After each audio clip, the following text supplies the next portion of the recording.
If you got your copy of Scripture, we're going to be in Hebrews chapter 11. And I'm sure most of you guys are supremely familiar with Hebrews chapter 11. It's the hall of faith. It's kind of the definition of faith. What does it look like to have faith? How do we live out faith in our life? And we're going to kind of work through that tonight. But before I read this, I wanted to kind of dig in for a second before we get into this. Tonight, we get to see and understand what faith really is. And I think for a lot of us, and I'm going to use an illustration that I grew up with that maybe you know, but for a lot of us, I think that we kind of feel like faith is like the Force. It's appropriate I'm wearing a Star Wars t-shirt tonight, but I think a lot of it is we kind of feel like that's what faith is, right? There's the great scene where Luke is trying to, figure out how to be a Jedi, and Obi-Wan tells him, just search out your feelings. Reach out your feelings, right?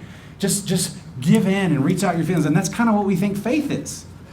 That if we just reach out our feelings and we believe enough, that's what faith is. And what you're going to find tonight is that's not what faith is at all. Faith is not the Force. Faith is not your feelings. Faith is trusting God. Very simple. We make it super difficult. Faith is trusting God, who He is, what He says, what He's done, and then we apply that in our life. That's what faith is.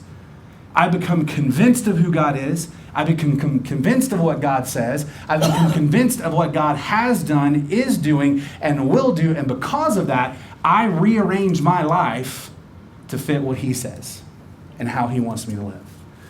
So, faith is assurance.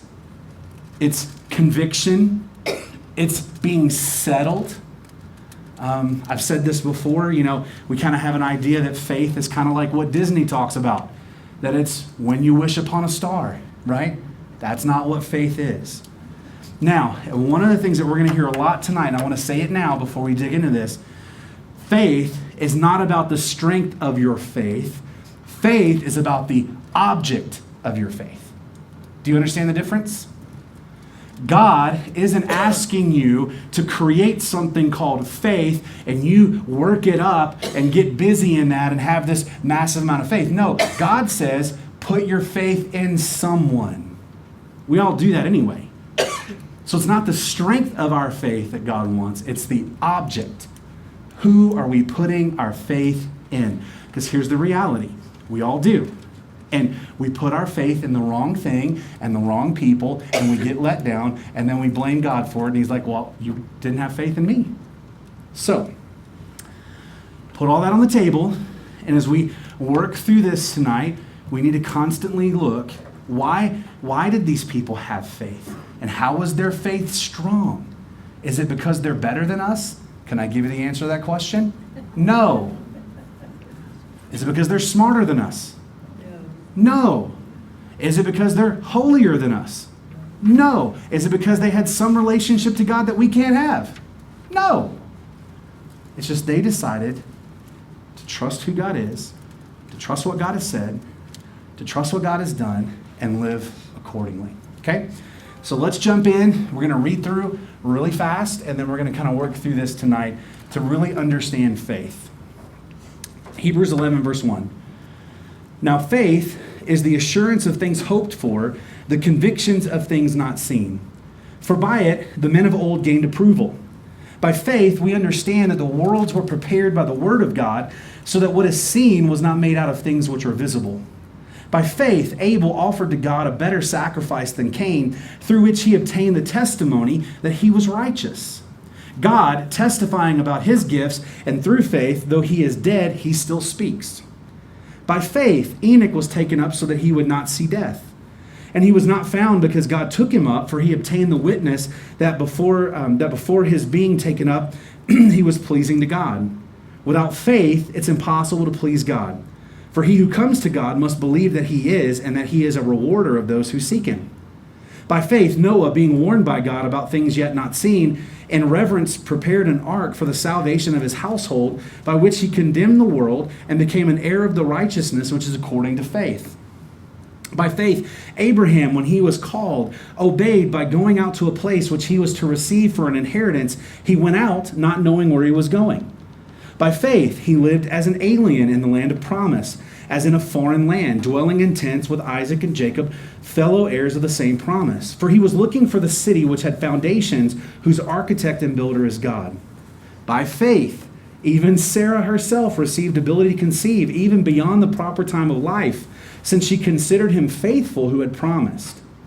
Therefore, there was born even of one man, and him as good as dead, as many descendants as the stars of heaven in number, and innumerable as the sand which is by the seashore.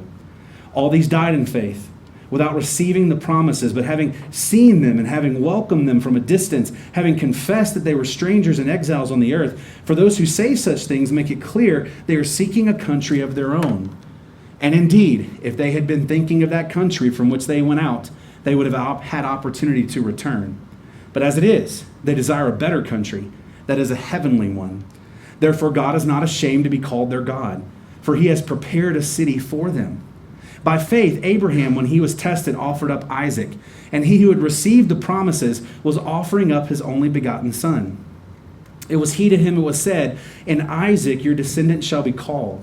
He considered that God is able to raise people even from the dead, from which he also received him back as a type. By faith, Isaac blessed Jacob and Esau, even regarding things to come. By faith, Jacob, as he was dying, blessed each one of the sons of Joseph and worshiped, leaning on the top of his staff.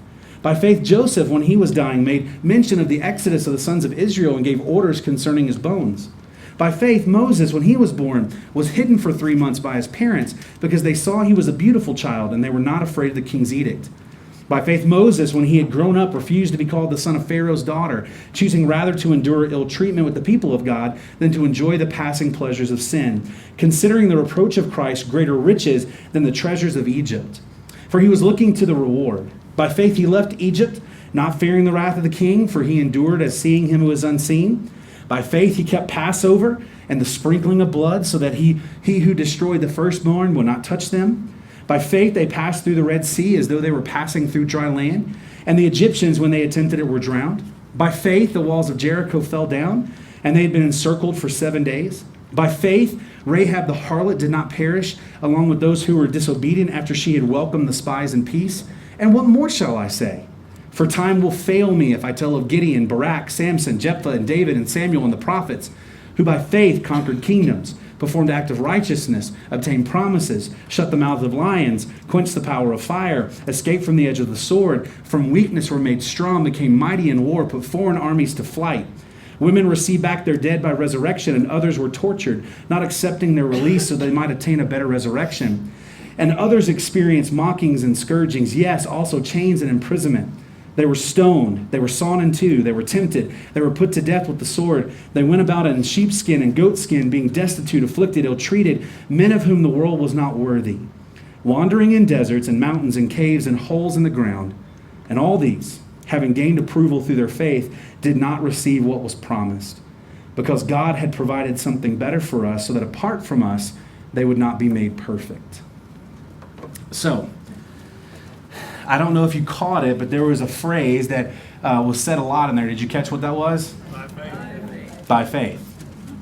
So, faith is based on assurance and conviction.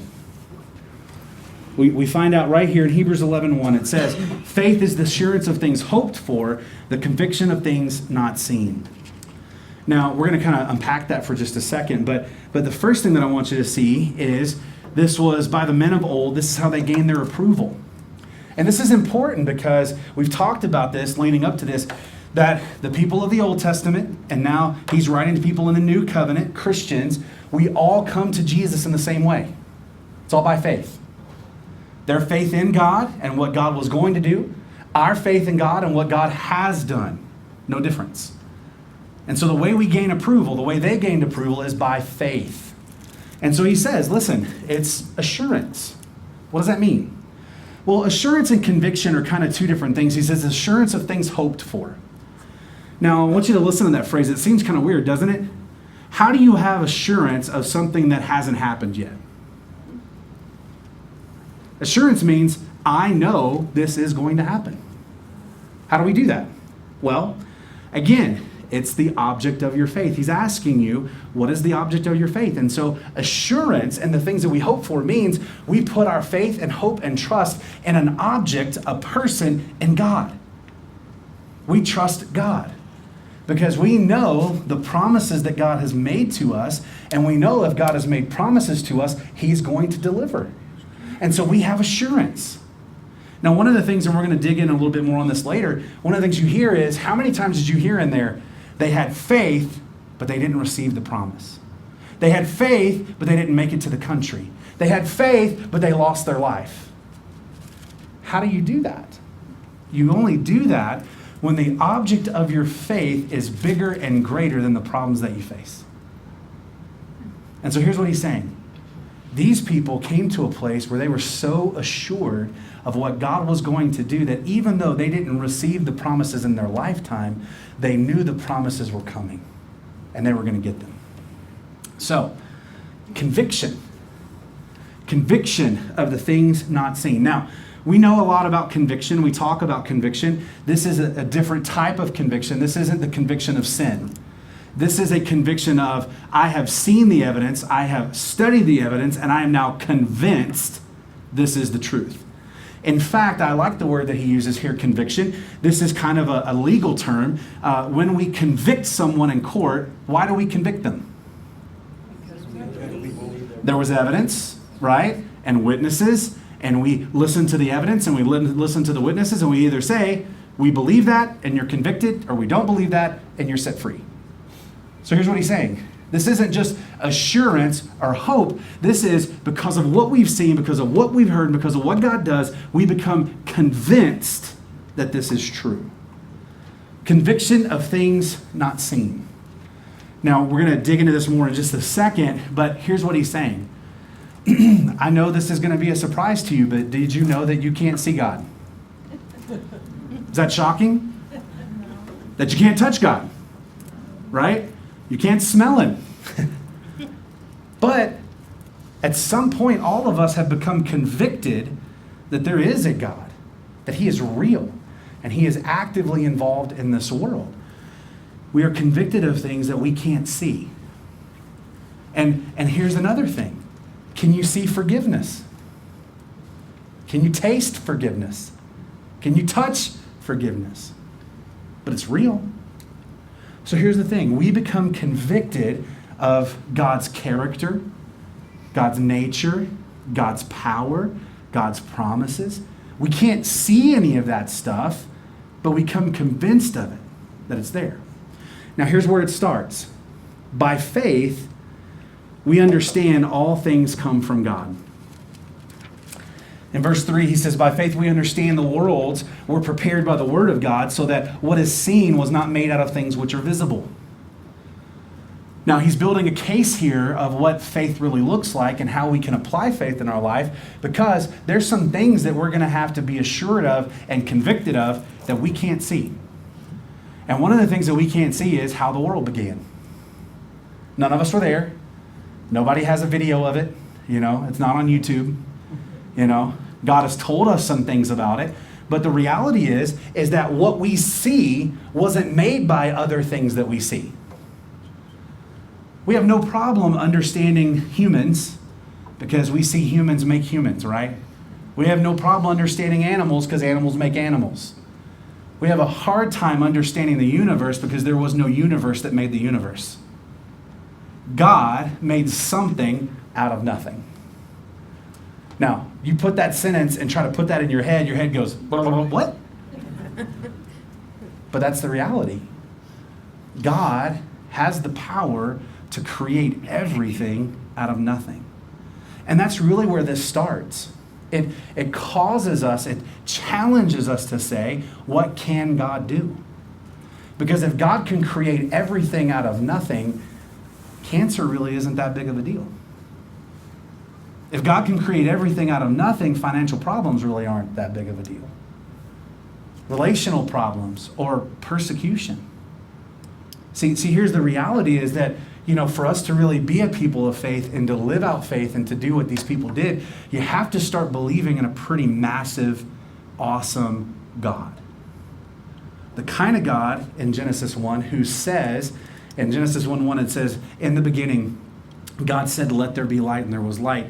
The literal translation from Hebrew is, while God was yet speaking, light became. How powerful do you have to be forming a word on your lips and it shows up? Right? So, if we're going to move forward in faith, we have to start with premise number 1, that there is a God, and this God is amazing. He's awesome. He's powerful. He's wonderful. He does beyond what we can think or imagine. And here's the thing. Everything that we see and taste and touch and hear and interact with came out of nothing. Nothing other than God's love and his power. So, faith is based on assurance and on conviction. So why is this important? It's important because there are people who want to worship the universe. They want to worship the sun, moon, and stars. They want to worship creation. And what we have to recognize is that stuff is temporary.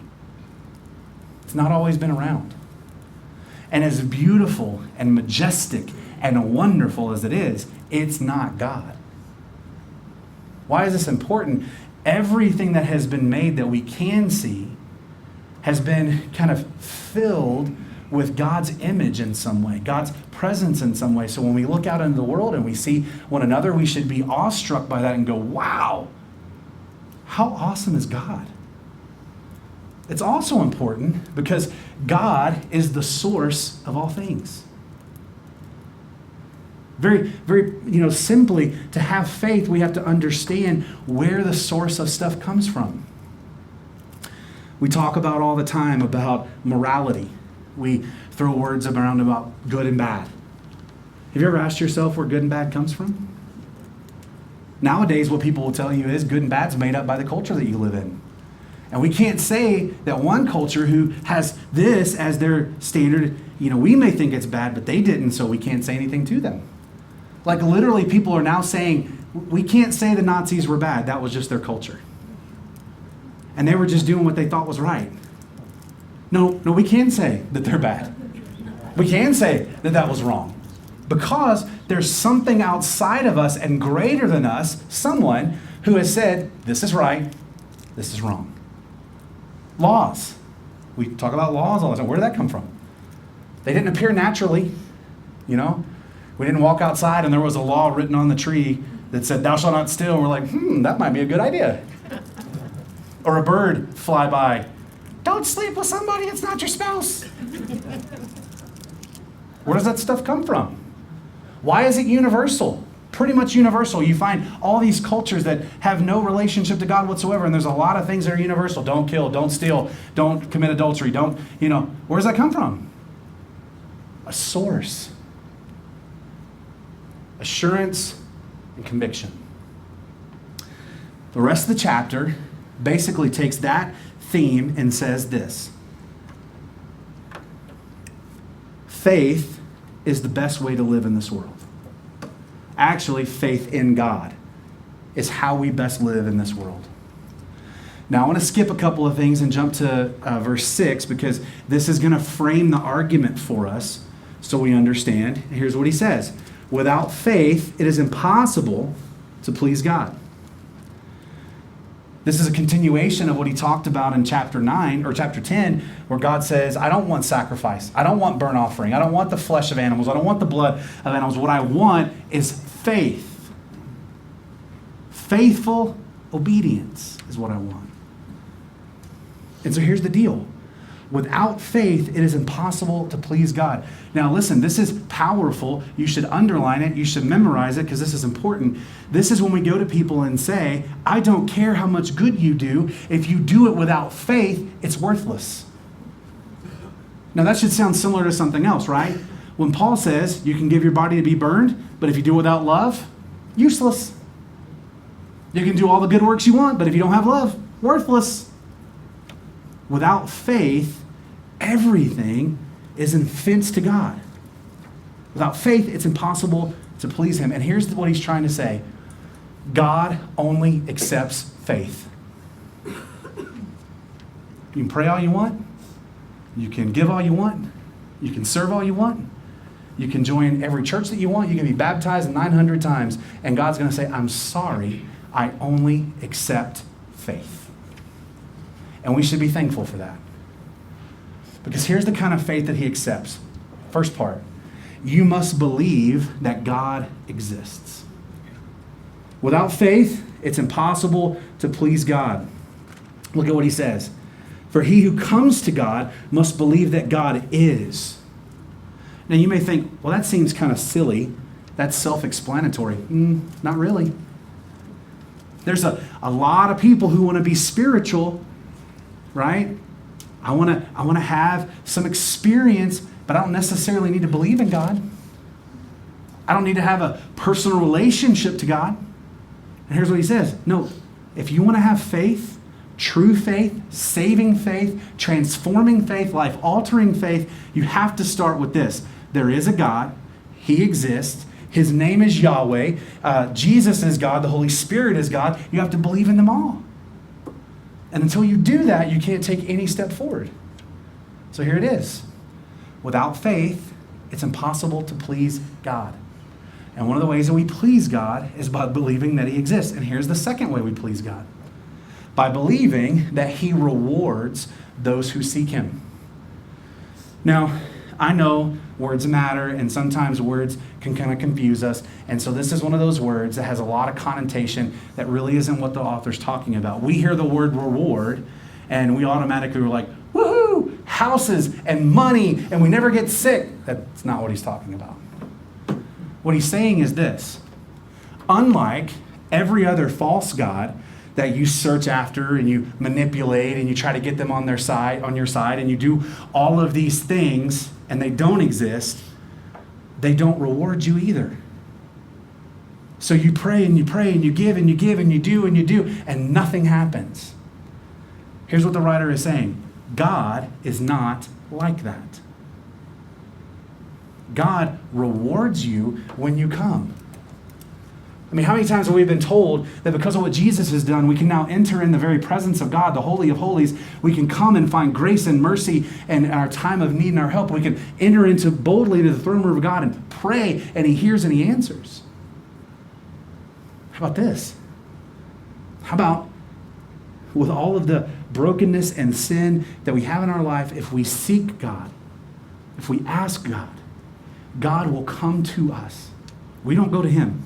He comes to us, and he saves us, and he forgives us, and he changes us.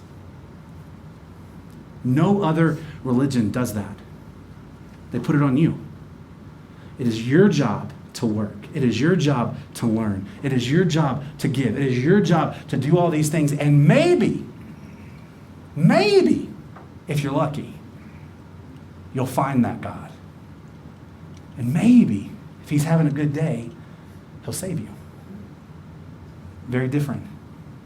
Without faith, it's impossible to please God. And part of that faith is recognizing, hey, God, if I step toward you, you come running toward me. If I reach out to you, you grab me. If I call out to you, you answer. And if I ask, you save. Now, we're going to run fairly quickly through a lot of these examples, and they're really kind of just a different angle on the same thing. Someone who became convinced of who God is, convinced of what God has said, convinced of what God has done, and it radically altered their life, and that's called faith. And so they put their faith into practice and said, this is what I believe, and I'm going to show people what I believe by how I live. And so here's the first one. Abel offered a better sacrifice. Now, I'm not going to go back and read all of that. We read it. But the story of Cain and Abel is pretty awesome. There's just so many things that happen in there. And it's like we start to see this idea of having intimacy with God and relationship to God and worship to God.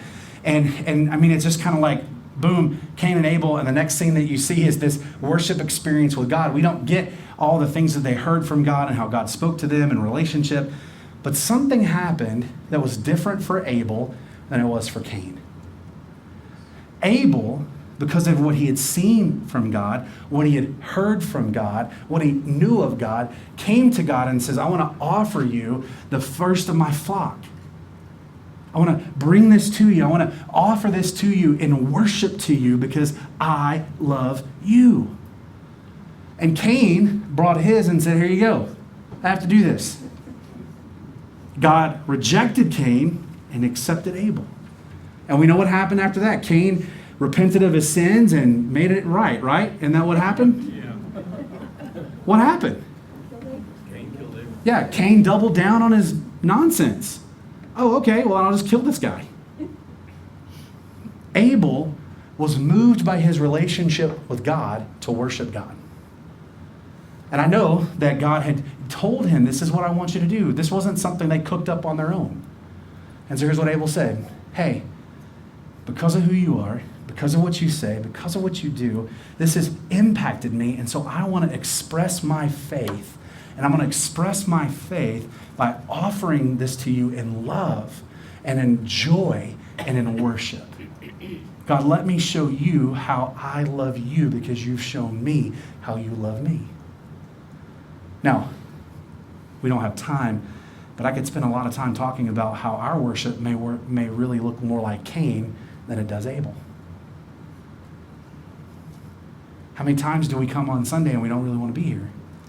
Or on Wednesday nights and we really don't want to be here? And we're doing it because we have to. Thankfully, we're not under that old system. We're under grace. So here's something I just want to poke a bug in your ear.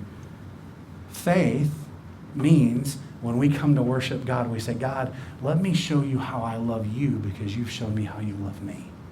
That's what worship truly is. We have Enoch. And again, I wish we had the time to go dig deep through all these stories. It would be great to do that, but we're making a case here that I want you to see. So then we have this story of Enoch, and Enoch is this just great story. We just get introduced to this guy, and here's basically the story. So Enoch was walking one day, and God showed up and said, hey, would you rather come to my house or go back to your house? And he's like, well, I'm closer to your house. Let me just go with you. Now, that's my paraphrase. That's not how it went. But that's basically the story, is that he's out for a walk. God calls him home, and he goes. And Enoch never gets touched by death. God just takes him from this life into real life. Tom? Is it a different Enoch than Genesis? No. Genesis, it said Enoch died and lived 905 years. Yes. So, yes, there was a different one. Yeah. Yeah. So, the thing of it is that Enoch lived a life that was pleasing to God in a corrupt world.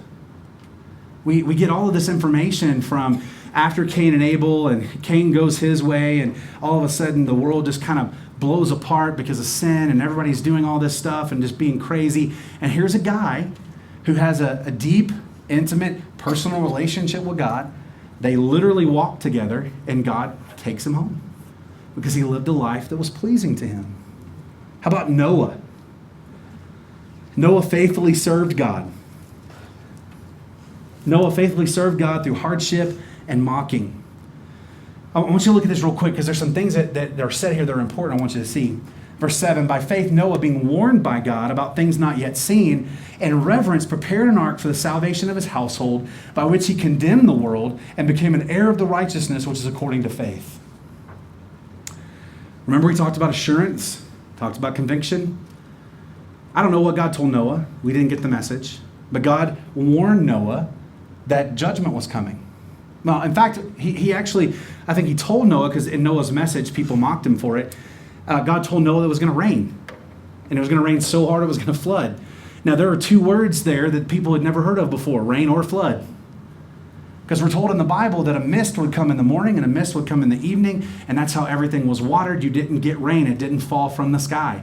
So can you imagine going into a world and saying, hey guys, God told me, and they're like, who? Because they didn't know God. God told me it's going to rain, and it's going to rain so much it's going to flood. And people were like, yeah, you stupid. You crazy. And that should feel familiar to us because we walk into a world and say, hey, God told us that there's a day coming called judgment when Jesus is going to come back and the whole world's going to fall apart and it's going to be terrible. And they're like, you stupid. What are you talking about? But for 120 years, as Noah was building the ark and he was preaching this, he was being mocked. He was being abused. He was being disregarded. And here's the thing that I love about this. It says out of reverence. Out of reverence. Noah had become convinced of who God is, what God says, and what God does to do something that seemed absolutely nuts. To go build a boat for something he didn't even know what it was. Noah didn't know what rain was. Noah didn't know what a flood was. And God's telling him to build a boat. Well, all right, let's build a boat. And I love what it says here. He was building a boat for his salvation. So here's what happened.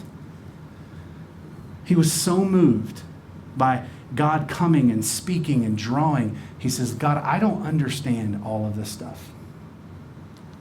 Doesn't make sense. But I know you. And I trust you. So I'm going to do it. And I can't imagine how he felt on the day when he finished the ark and he's outside and all the animals are coming and drops of water start falling from the sky. And it gets harder and harder, and God says, okay, get on the boat. And they get on the boat, and he's like, what about everybody else? And God says, get on the boat. And they get on the boat, and God shuts the door. That could be a little eerie, don't you think? You're standing there, and all of a sudden this door just and shuts. And then all of a sudden you're hearing people outside going, let us in! We now know what rain is, and we don't like it. He was preparing his salvation, and he didn't even know. Because this is what God was doing. Now, we have a long dissertation here on Abraham, and we're going to kind of move through this. But Abraham trusted God for better things. And we'll talk about this too with Moses, because he kind of does the same thing. Abraham really becomes the father of faith for a lot of people. I mean, Jews love him, Christians love him, Muslims love him, because he is the literal example of faith. And I'll say this now because we'll talk about it in a minute. One of the things I love about this is when you really dig into the life of all these people, they're just like us. We like to put halos around them. We want to put them on stained glass windows, but that's not who they are. Abraham was a liar. He was a cheater. He, backed out of stuff. Him and hawed about all kinds of things. I mean, he's really not the guy that you would go to and think, okay, this is the guy that's going to be the father of a great nation. But that's why God is so good.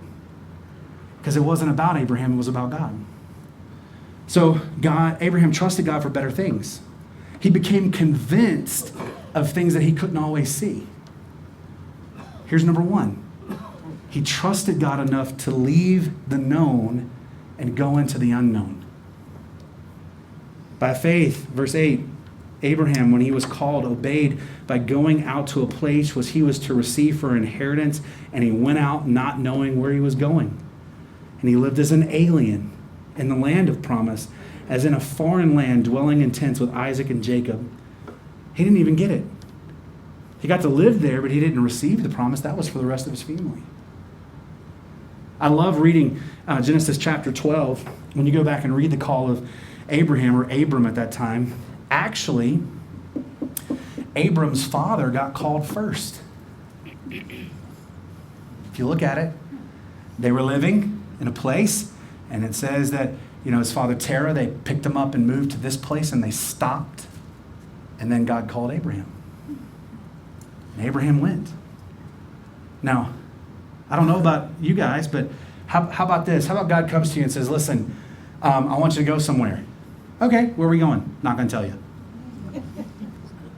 I want you to start walking. Pack your family up and let's go. When are we going to get there? Not going to tell you. You just start walking. And when I tell you it's time to stop walking, that's when you stop walking. How does that happen? Well, Abraham had experienced God. Abraham had heard from God. Abraham had seen God. And so he said, okay, I trust you. It's kind of, I think Corrie ten Boom said this, but we trust an unknown future to a known God. We get so worked up and worried about what's going to happen and how it's going to happen and when it's going to happen and where it's going to happen. And that's not our concern. Here's what peace and safety really looks like. God, I don't know, but I know you know, and I know you. And so here's what Abraham said. Okay, I'll just go walk. And he did. And God led him to where he wanted to go. The next thing we see is that he trusted God to sacrifice his son. He lived in this foreign land as an alien, waiting for God's promise. He waited on the promise, and I love how he talks about this with him and Sarah. It says that Sarah believed too, and she was way past childbearing years. That was, again, my paraphrase for it. And then he says, and they had a kid, and they being as good as dead. So I know God is trying to help us understand the miracle here, but here's the reality. Abraham and Sarah were way past childbearing years. In fact, he basically said they were like a biscuit away from being dead. And God says, I'm going to show you how powerful I am. I'm going to let you have a child. And not just let you have a child. I'm going to let you have a child, and you're going to live to raise that child. Because we can imagine that Sarah has the child and dies in childbirth because she's way past childbearing years. Or Abraham dies because he's old, but God says, here's what the promise is. You're going to have a child, and you're also going to be there to take care of the kid. Only God could do that. And as God does that, then we get to this place where Abraham trusts God to sacrifice his child. Look at verse 17. By faith, Abraham, when he was tested, offered up Isaac, and he who had received the promises was offering up his only begotten son. It was he to whom it was said, and Isaac, your descendant, shall be called. He considered that God is able to raise people even from the dead, from which he also received him back as a type. We put ourselves in Abraham's shoes, and we read that in Genesis 21 and think, I would never give up my child. How could you do that? Well, that only happens when you have a deep, personal, intimate relationship with God, and you walk with him, and you talk with him, and you listen to him, and you see what he does, and you see how he acts, and you come to a place to go, okay, God made everything out of nothing. God caused it to rain when that didn't even exist, and flooded the earth and unflooded the earth, right? He did that too.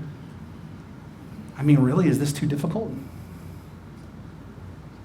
I mean, you know, we kind of see Abraham having that struggle as they're walking to Mount Moriah, and Isaac being old enough to be asking questions like, hey, we got wood, we got fire, where's the sacrifice? And Abraham's like, don't worry about it. But I am. Things are getting a little weird and spooky. But he trusted that. In fact, here's what it says.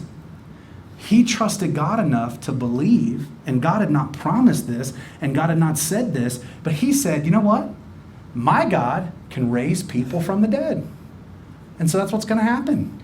If he's asking me to do this, he's going to raise him from the dead. And here's what it says. He kind of got him back that way. Now, he didn't raise him from the dead, but he pulled him off and said, here's a lamb. And we know that wonderful story of, God kind of talking about what he's going to do with his son for us. And he doesn't let Abraham's son do that for us. But that's what he did. And then we see this beautiful thing. We talk about Abraham, Isaac, Jacob, Joseph. What it says is that Abraham passed his faith on to his children. And they all died in faith, waiting on God to provide. It's powerful to me. Abraham, Isaac, Jacob, Joseph were still serving God even up to the last moments of their life. They hadn't gotten bitter. They hadn't gotten angry.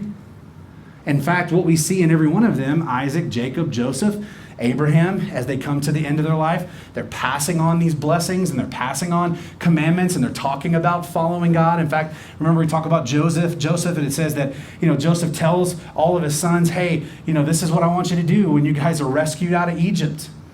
Oh, here's where I want you to take my bones because God is going to rescue you. And here's the deal. They hadn't even gone into slavery yet. And he's saying, but when this happens and God comes and he takes care of you, and here's the deal, they were in slavery 430 years after this.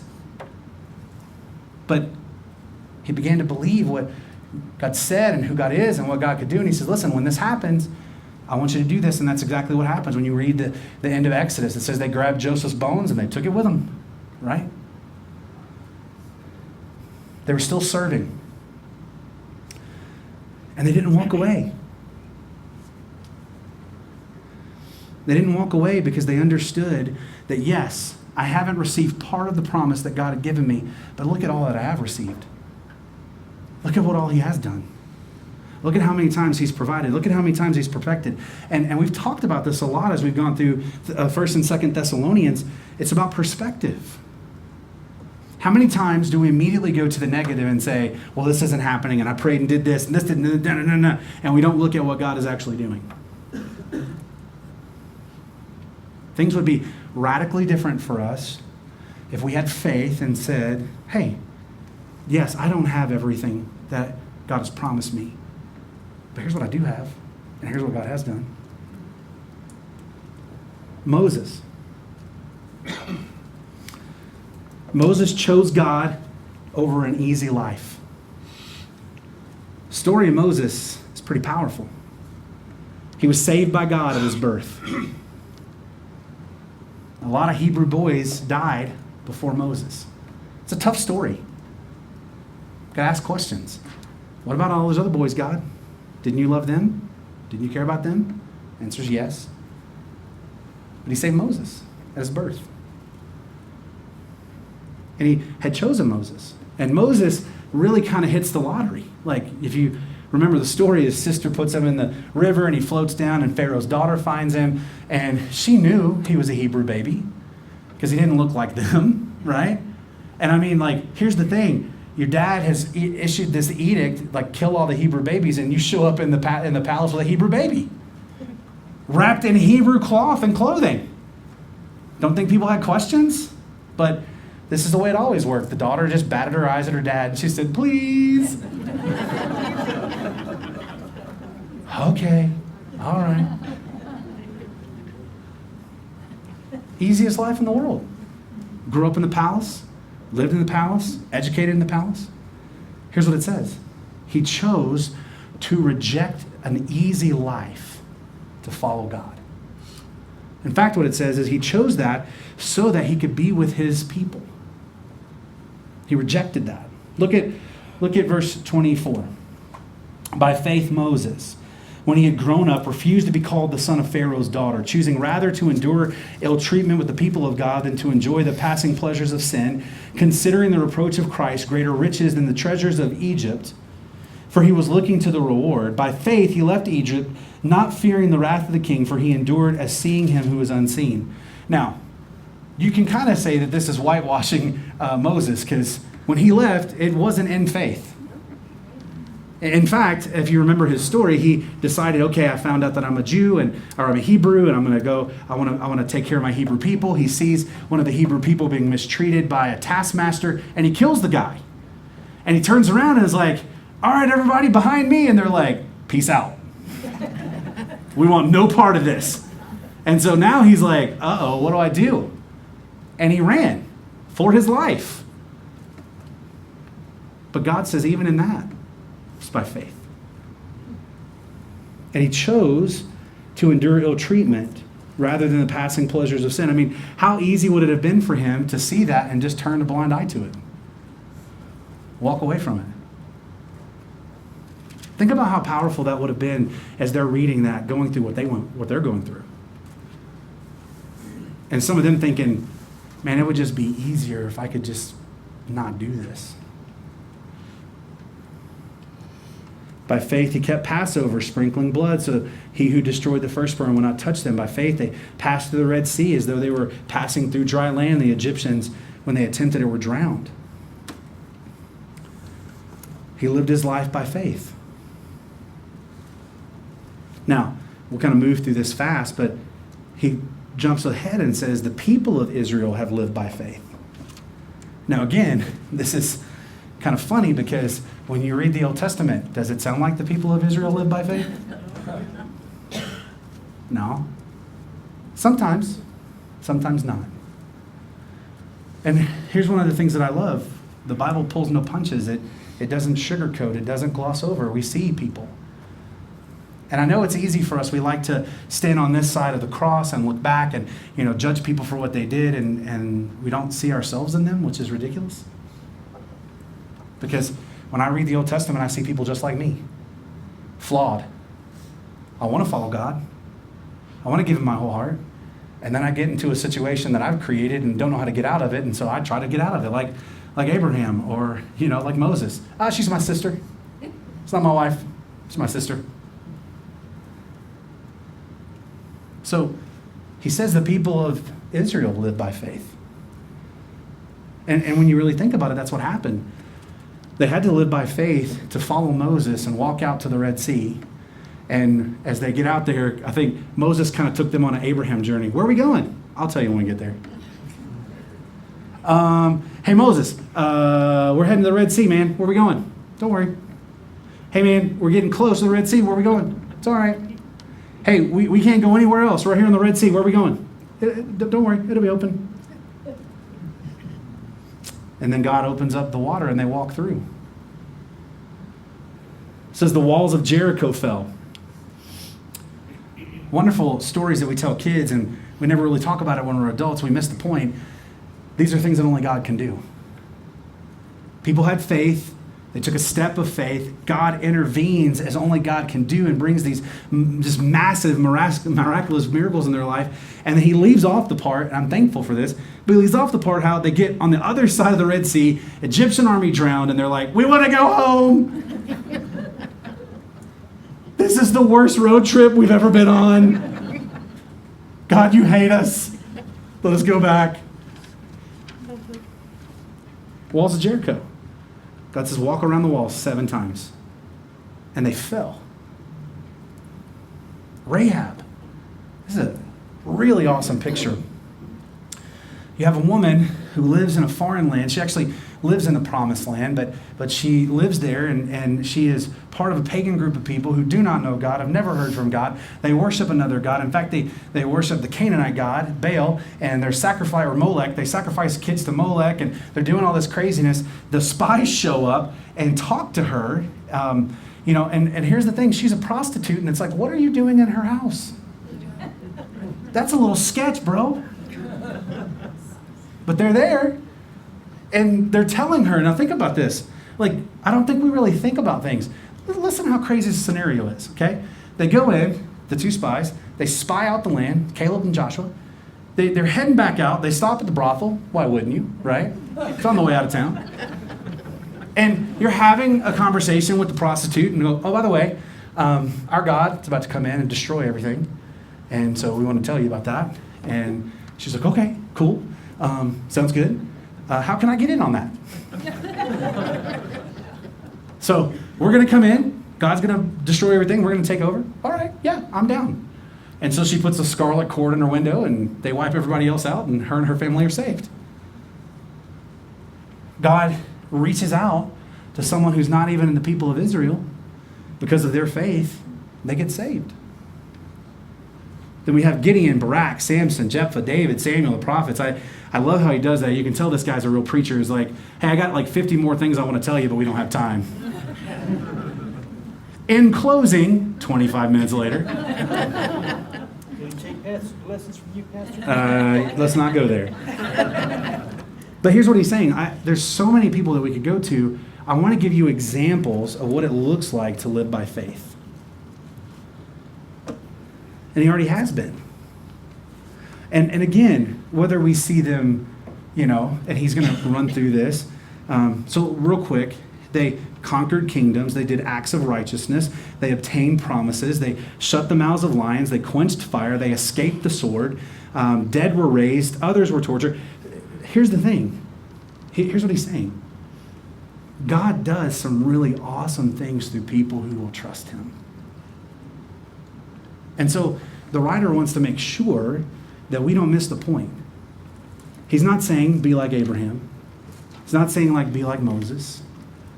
Now, he is in a certain way, but this isn't one of those things where it's like, hey, let's find 3 characteristics of Abraham's life and let's follow that. There's one characteristic that everyone has that we should follow. Faith in God. Why was Abraham who he was? Faith in God. Why was Moses who he was? Faith in God.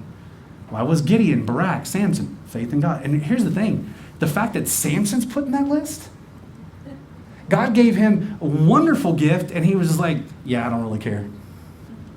God's like, I want to use you as a deliverer. He's like, yeah, I want to get drunk. I want to sleep with a lot of women. I want to kill people. That's what I want to do. If that aligns with your purpose, fine, but that's what I want to do. But here's the reality. It's all the same. It's faith in God. Now, listen to this. This is important as he kind of runs through this litany of things. Conquered kingdoms. We're all like, yeah, I want to be Braveheart for Jesus. How about this one? Did acts of righteousness. Nah.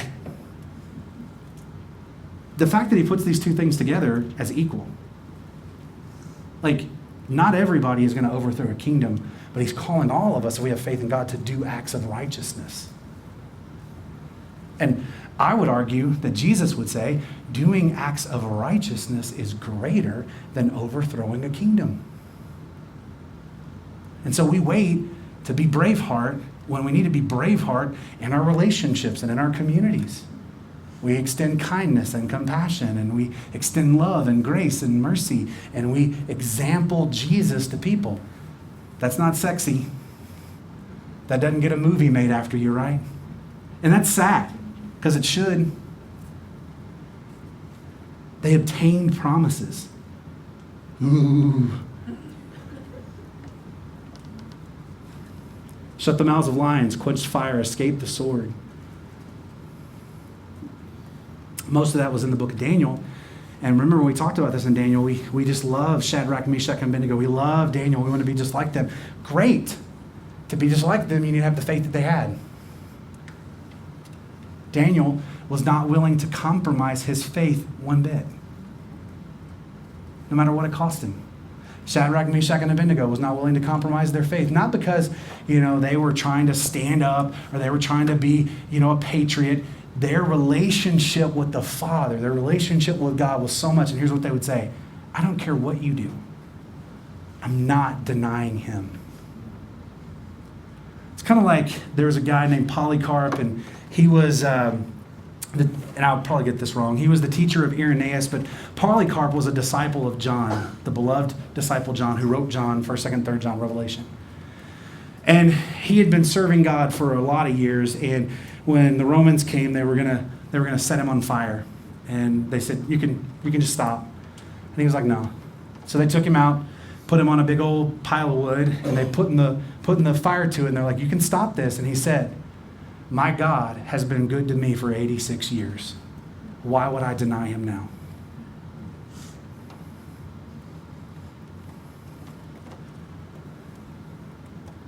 The dead were raised. We love that. But how about this one? And others were tortured.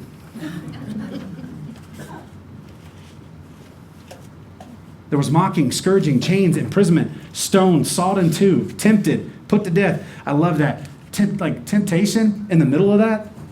Stoned, sawn in two, tempted, put to death. I think I'll take temptation. Right? If I get a choice, let me take that one. They were destitute. They were afflicted. They were ill-treated. Here's what he's saying. Look, you have to recognize that following God in this world isn't always going to work out the way this world or you might want. Now, there was a thing in there that said that people were tortured and they were killed to get a better resurrection. What does that mean? Well, it means that they get to be resurrected at the end because they were martyred. That they laid down their life because they believed that. And so what he's trying to say is this, is that if you're looking for worldly standards to be the measure of your relationship with God, you're going to be really disappointed. In fact, he says, you'll be destitute, you'll be afflicted, and you'll be ill-treated. He says they walked around in sheepskins and goatskins and all that kind of stuff, and we think about John the Baptist. one of the greatest figures that we have in the New Testament. He's Elijah come again. He's the forerunner to Jesus. And when you really read the New Testament, he was not a superstar. People thought he was bonkers. Because he wore goat skin, goat hair, he ate locusts and honey, he crazy beard, crazy hair, looked like he crawled out of a cave because he did. That's where he lived. And he's out in the desert screaming about Jesus coming, and some people would go and listen, and most people would go and go, that guy is crazy. And here's what it says. The world was not worthy to have them.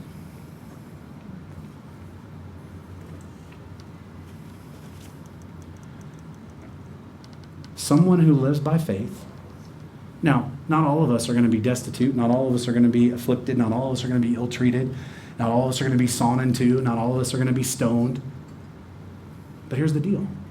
If we choose to have faith in who God is and what God has said and what God has done, and we live that out in the world, this is what's going to be said of you. The world was not worthy to have you. Now we get to the end, and it says that they gained approval through faith. Verse 39. All these, having gained approval through their faith, did not receive what was promised. Can you imagine how much of a gut punch that would be to hear that? All the heroes, all the stories that you know, celebrating and shouting every time somebody, yeah, that's great. And then he goes, yeah, but they didn't get the promise. What are you talking about? They didn't get to see the Messiah. They didn't get to see how God was going to save his people. And here's what he says. I want you to hear this. Verse 40, because God had provided something better for us. So that apart from us, they would not be made perfect. Here's what he's saying. We get what they didn't get. We get to see Jesus. We get to understand the life of Christ and how he lived a sinless and perfect life for us, how he died in our place, how he rose again. It's in 1 Peter 1, maybe, where it says that the gospel is the thing that angels desired to look into, that Abraham wanted to see, that Moses wanted to know, that the Old Testament prophets, and here's the thing, we take it for granted. These people walked in faith every day. They experienced the most horrible and terrible things, and they didn't get to see Jesus. Why? Because God wanted to bring us all together around one person, so that we all, by faith, gain approval before God, because we all believe. They believed he was coming. We believe that he's come. And so again, as we come back to this again, faith is not the force. Faith is not a feeling. Faith is assurance and conviction. And so I want to ask you this question. I want you to think about it. What are you assured of? What are you convicted of? And does that change your life? Does it change how you live? Let's pray. Father, we thank you for tonight. We thank you for this time, and we thank you for your word. I just pray as we think about these things, what are we assured of? What are we convicted of? How does it impact our life? God, that you would use that to transform us to be people of faith, where we know who you are, we know what you've said, we know what you have done, are doing, and will do, and then we live in accordance to that. So, Father, help us take what we've learned tonight and share it with others. We thank you for the blessing of the truth of your word. It's in Jesus' name we pray. Amen.